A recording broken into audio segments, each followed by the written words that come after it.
Bago ang lahat, syempre, shoutout muna kay Abby, kay Pai Jock. Abby, we miss you. Hello, Abby. Mars, I miss you, Abby. Kasama mo sa Eminent, di ba? Oo, Mars ko yan. Hello. O, eto. Hi, Sir Wilbert. Good evening. Hello po, good evening Nakapag-stretching ka na ba sa mga tanungan natin for tonight? Mainit-init to, Actually, sir. impromptu to ha, nakakatakot. Actually, hindi. Nakapag-warm up na po ba At kayo? naka-live pala to. Live po ito. Walang cut-cut talaga to. Excited na ako. O, eto, para sa unang tanong, Sir Wilbert. Bago ka nakilala at gumawa ng ingay ang iyong pangalan, ano ba yung pinagkakaabalahan ng isang Wilbert Tolentino?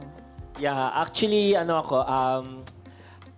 business. Always nakastick ako sa business and yun ang pinag-aabalahan ko every now and then. And then, during time nung bago ako nag-ingay nun is naabutan ako ng COVID. Isa ako sa mga first batch na COVID severe. Oh. Ayun, pneumonia siya tapos with acute respiratory distress syndrome. Oh my gosh, but you So, survived. nag-reach out ako sa social media, so naalarma lahat ng tao. So, ayun, doon ako nag-start nag-ingay. On social media. Opo. But before that, sino si Wilbert? Sino si Wilbert? Si Wilbert ay isang simpleng Chinese conservative na batang lumaki na nangarap na itinupad din lahat ng mga pangarap kung ano meron. Ayun. That's nice. Very inspiring. Yes. Thank you. At syempre, balita nga po namin, Sir Wilbert, na you have Chinese-Filipino parents. Kamusta naman ang paglaki sa isang Chinese-Filipino household? Malaki po ba yung naging influence? Kaya ka rin naging parang super business-minded? Actually, 14 years old, umalis na po ako sa family namin kasi I came from Chinese conservative family. And hindi naman kami yung as in rich or ano lang kami, as in nasa Working class. class B, gano'n. Nasa class B naman kami kasi produkto din kami ng broken family. So, syempre, ang namin, ang Chinese culture is very sobrang strict.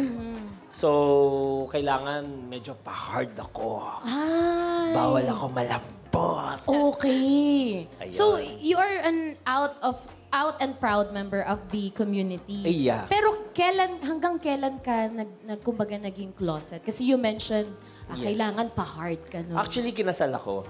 Really? Yes, opo. How long nag-last yung marriage? I think 6-7 years. And itong kasing ex-boyfriend ko, yan, nag-skandalo sa akin. Ayun. So, nanliit ako sa sarili ko. So, sabi ko, siguro ito na yung perfect time na kailangan umalis na ako at sabihin ko na talaga. So, yung ex-wife ko, ayan, so parang hindi siya naniniwala na bading ako. Okay. So, inisip niya is nagbabading-badingan ako. Inisip niya baka may ibang girl ako. Ayun. Pero ang dami kong boylet nun. Ang interesting ng kwento, di ba? Plot twist. Yun ang plot twist. Yun ang plot twist. Yun na rin ba yung naging way na pag-come out mo sa family mo? Actually, hindi. Actually, yung family ko, hindi naman namin pinag-uusapan. Pero alam nila. Pero hindi rin pinag-uusapan. Pero sa sobrang higpit ng mom ko, so parang nag-decide na lang ako na mag-working student ako. Lumabas ako sa amin dahil lahat kami is hindi naman kami yung lumaki ng mayaman. So, nag-work ako. Nag-start ako 14 years old. 14? Yes, Ang opo. bata pa. Anong naging work, if you don't mind me asking? Printing press. Yun ang unang Printing work ko. press. Yun. Galing! Tagapakulo ng tubig, tagalinis ng kubeta. Seryoso? Seryoso po. Sa seryoso Pilipinas po ba yun? Yes po. Buhay pa. Yun. Shoutout ko yung boss ko dati sa New Southern Press, si George Lim. Ayan. Wow, Galing, kasi you don't grabe. forget kung saan ka Yes. nagaling. Yun ang Yes, naman ang opo. mahalaga. It's very nice. Tama. Pero yung family mo naging supportive, kasi parang siyang elephant in the room eh. Parang open secret siya. Yes, oo. Naging supportive naman ba sila when it comes sa... Siyempre may mga challenges when you're coming out. Nako, sobra. Hindi naman sila, actually, nag-out na lang ako ng siguro nung nagpakita ako, kasi more than 2 decades akong hindi nakipag-communicate with my family. So, nag-struggle ako, nag-survive ako sa lahat ng challenges na life na dumating sa akin. So, one good thing sa akin, hindi ako sumama sa mga bad influence, hindi ako napunta sa drugs, hindi ako napunta sa mga barkada. So, inisip ko lang talaga is kailangan work, kailangan makapag-survive ako. Yes, grabe. Uy, ang hirap kasi alam mo ba, ang sweldo ko noon, during 1988, ang minimum is 88 pesos. And Per day po ba yun? 88 pesos. And then, ang sahod bigay sa akin is 50. Pag half day is 20. Grabe. Opo, yan. Kasi syempre, kailangan ko pumasok sa school morning. Tapos afternoon, half day, 20 lang binibigay sa akin ng boss ko. Buti po nababudget mo yun sa isang araw. Noodles. Tapos noodles and then yun na yung ulam ko from morning, ilalagay ko sa ref. And then gabi yung pa rin nilalabas ko. Basta may kanin lang po. Ayun. Kaya instant food, instant life din. Yung gallbladder ko maaga nawala. Kasi puro noodles. Kailangan ko mag-survive Kailangan ko siya ma-survive before. Lahat gagawin natin, mag-survive Gagawin lang ko talaga. before. Sobrang nakakahanga yung Inspiring story. Kahit saan-saan ako sumusuot, Ate Nikki. Talagang... Sasabihin mo, napaka-adventurous ko. Yes, at ma-discard. Tapos during that time, syempre, 20 pesos lang kapag meron nag-aya sa akin na siguro, na virgin ako ng babae ng na 60 years old. 60? At my age of 14. Tapos Sinta? Yes. Ang hirap nun. Oh my God! Amoy lupa. Inararo nyo po ba? Ha? Inararo nyo? Nako, kinayod ko ng kinayod. Diyos ko. Kayod kalabaw! Napakahirap. Pero may 50 pesos naman ako doon. Parang binenta ko na yung katawan ko noon. Things you do to survive. Diba? Yes. Para I respect the makapag-survive. hustle. Tapos, sumasama rin ako dati sa mga nag-aalok sa akin ng mga matatanda na same ko, na gay, na nagbabayad. So, minsan sumasama ako sa kanila. So, Laban na. 50 pesos, laban na rin ako. Laban. Ayun. Grabe, tsaka Hirap, napaka-open nyo po no, nasabihin niya. Tapos ang mga nakukuha ko pa, mga ma-onders. Ganun talaga. So, no choice ako Pero starfish naman ako. Basta makasurvive. Nakahiga na lang. Si Miss Lance na nag-imagine siya na Yun na naka-starfish. nga po paano po kaya tsura? Ito na nga po, ayan na nga. So, maiba naman tayo. Sumali ka po ng Mr. Gay World 2009. At Opo. talaga nang ayon sa aming source po, ay Hakot Awards ka. Siyempre. Opo. Kamusta naman po ang naging pageant experience nyo? Yeah, actually, nung national pageant, dito ginanap sa Pinas and sa international, sa Whistler, Canada. So, parehas both ay nakuha ko lahat ng mga Hakot Award. So, syempre, since European yung namin, ang organizer, so mas pinapabor nila ang European kasi alam nila yung Asian pinaghahandaan Yes. So, hindi man ako pinalad, pero Hakot nauwi ko naman siya na maayos. At saka, marami rin ako nag-gain ng friends through international. So, parang lumawak din ang network. Tsaka you represented the Philippines well. Kasi Ay, Hakot sobrang Award. proud naman Diba? ako. Hindi Sobrang naman proud ako kasi, zero. hindi ako umuwi ng luhaan. Galing. Diba? Pero diba, you're a successful businessman. Apo. Bakit mo naisipan na pumasok sa social media, sa pagiging content creator or vlogger?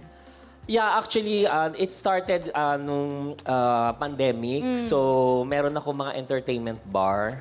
So, iniisip ko, baka magiging new normal yung pay-per-click. So, sabi ko sa sarili ko, kailangan kong ipasok ang YouTube channel. So, para at least edge ko sa ibang bar na meron akong channel kaagad. At Yes. nakapaglikom ako ng subscriber habang pandemic. Actually, Ayun. ang brilliant nun. Oo. Business-minded Kasi nakikita ko yung mga performer namin, nagsishow na rin sa Facebook para nagbibigay na lang ng tip. So, advance lang ako mag-isip. Business-minded ka talaga. Business-minded Kasi naano mo na talaga. yun. Naisip mo Yun ang na. forte ko actually, marketing at saka management. Ayan. Galing. And look at you now, very successful. Ay, thank Actually, you. taklaw Hirap talaga. nun, Nabigyan lang ako ng break ng San Miguel Corporation. Actually, naging supplier ako ng San Miguel. So, gusto ko rin shoutout ang San Miguel Corporation, San Miguel Yamamura, Manila Glass Plant, and other company na affiliate ng San Miguel. Supplier ako. Anything under the sun. Yamamura nakapag-host Imagine mo, ako dyan kahit na tulo ng bubong kailangan, kinokontrata ko. Lahat. Opo.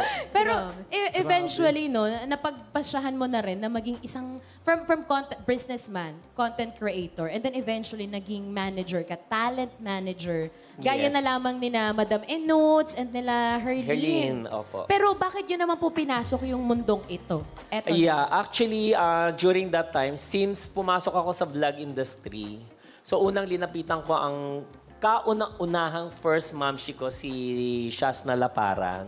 And sabi ni Mamshi, sabi niya, right person na makakatulong sa'yo mag-start ng channel mo. Kasi nag-reach out ako, sabi ko, kailangan kong magkaroon ng channel para may pondo ako para sa bar. Kasi Yes. baka pag new normal, naging pay-per-click, at least edge ko sa ibang bar na meron Meron ako. ka ng house. So, refer niya sa akin si Jomar Lovena. So, sobrang grateful ako dahil isa siya sa mga unang gumawa ng intro ko, tinuruan ako.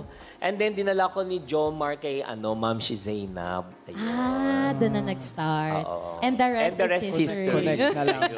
Huwag na natin galgalin pa. Ayun. So, since nag-i-start ako, so nag-start ako nakikipag-collab. Yun ang Collaboration. strategy, opo. Yun ang strategy yung ginawa ko, nakipag-collab. Pero may mga ibang nakakollab ako na wala namang bayad talaga. So kasi minsan lumalabas sa social media na parang bayad lahat sila. So nakaka-offend kasi ang daming hindi naman nagsingil, parang true friendship, nakipag-collab sa akin. Maayos naman. Correct. Well, Deadman na kasi Oo, ikaw sa naman social talaga media. nakakaalam ng truth na Opo. yan. True. Lahat You know, sinasabi na sa social media. social media. Oo, at yun na nga, speaking of social media, naging mainit po ang usapan na magkaroon kayo ng alitan ni Miss Zainab Baraka. At recently nga nabalitaan na nagkaayos na kayo. Ayan, Opo. paano po ito nangyari?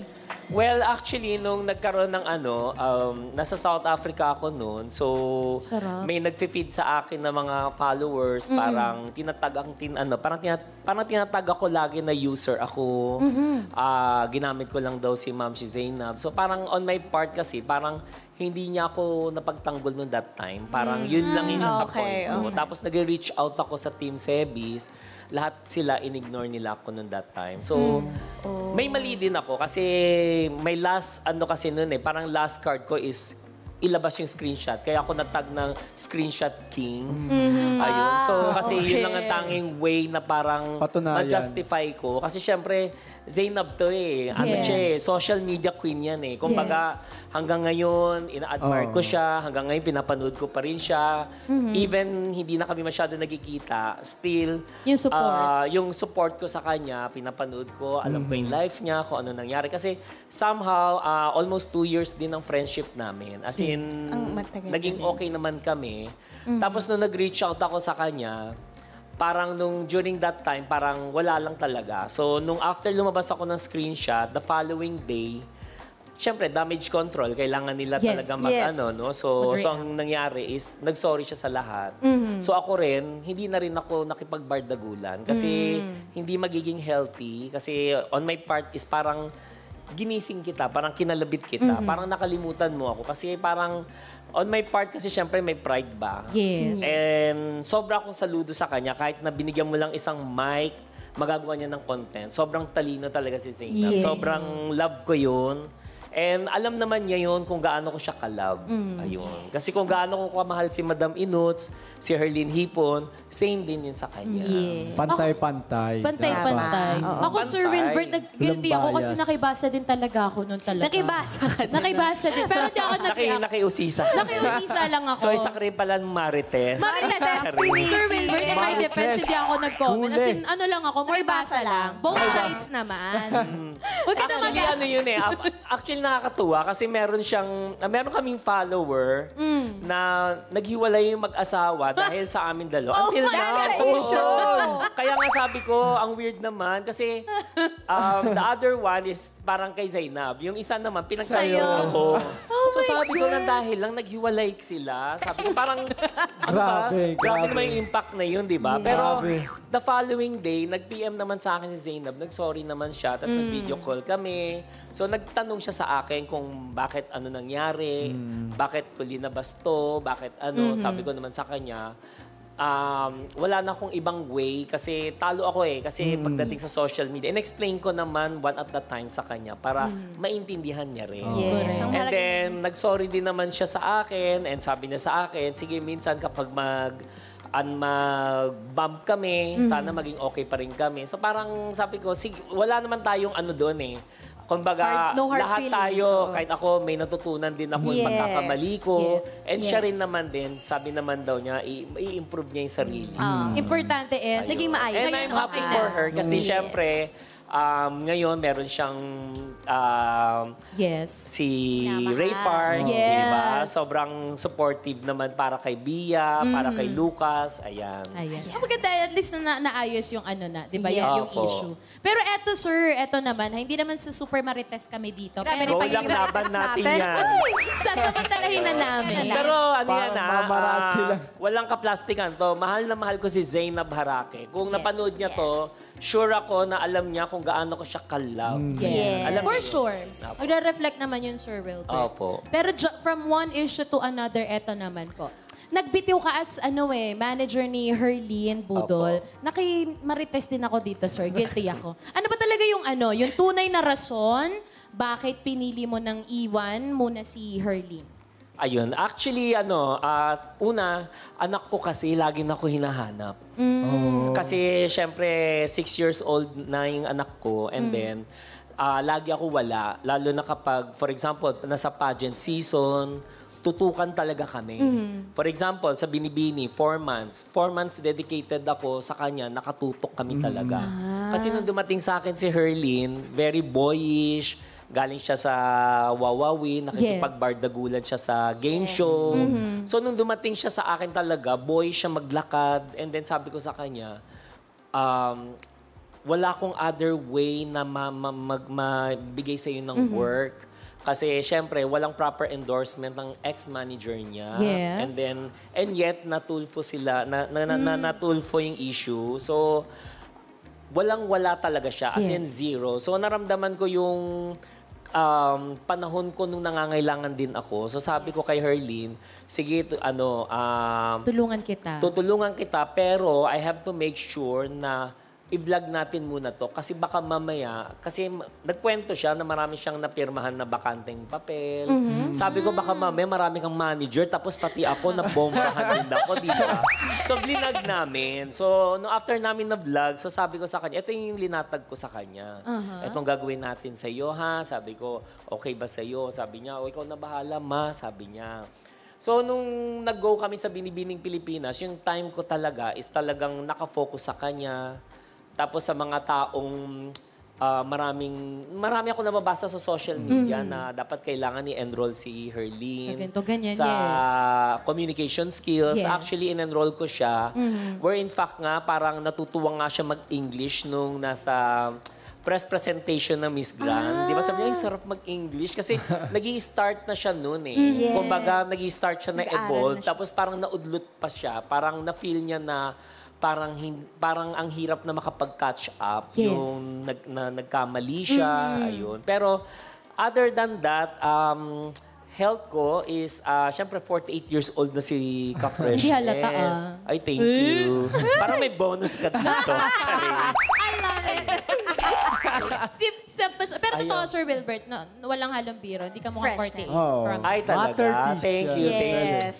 May bonus dito si Arjen. Sumama ka sa akin mamaya pa uwi. Ha? Charing. So, ang reason ay, clear lang natin, everyone sa mga kamarites natin dyan, ha? So, kiniklear ni Sir Yeah. Wilbert na kailangan niya priority yung kanyang family, Health, yung yeah, health, tsaka and yung anak. bata. Actually, Yes. mahirap yung kapag yung bata ay tumungtong na 10 years old, hindi mo na Sa mai-enjoy bagay. Kasi syempre may Yes. sariling buhay na yun. Correct. So at least ngayon, mabigay ko yung attention sa kanya and naintindihan naman ni Herlene. Actually, pinag-usapan namin yan at pinaliwanag ko sa kanya. Kasi sabi ko sa kanya na ile-let go kita I'll make sure na establish ka, maganda yung kalagayan mo, ang daming endorsement na Yes. na incoming na close deal namin.